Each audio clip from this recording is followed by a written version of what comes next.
¿Qué tal? ¿Cómo están? Muy buenos días. Hoy quiero hablar acerca de un signo del alfabeto guaraní. Específicamente quiero hablar sobre el último signo, la última letra del alfabeto.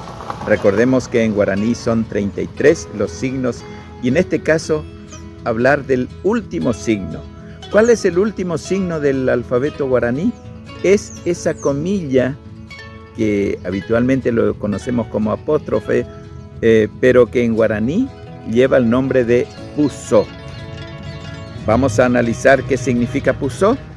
Pu viene de Tiapú, que es sonido, y So viene de Osó, que significa separación, alto, pausa, soltarse.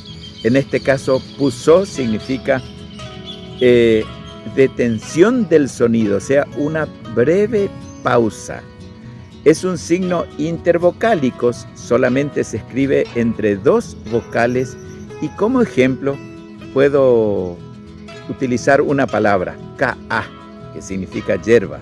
No estoy diciendo ka, estoy diciendo ka.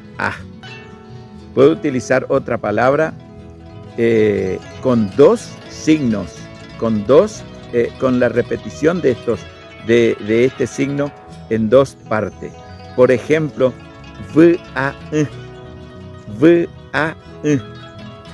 acá entre la y la a hay una pausa. Y después en la parte final, antes de la también hay una pausa. Esto significa añoranza, pero significa ausencia de alegría. Esa es la forma en que se expresa esta palabra específicamente. ¿Y por qué? ¿Por qué trato el uso de este signo?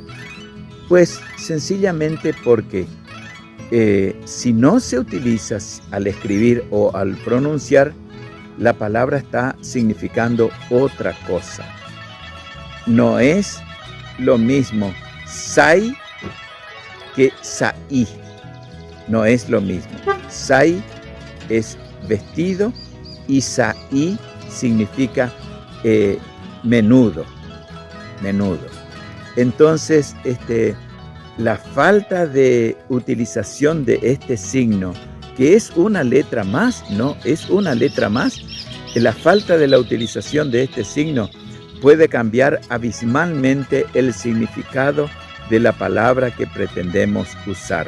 Así que no te olvides, para cualquier consulta, contactanos, que vamos a estar intentando siempre responder a tus dudas, a tus preguntas, para que vos y yo podamos convertirnos en militantes y difusores del idioma y la cultura guaraní, el idioma Avañe'e y la cultura guaraní.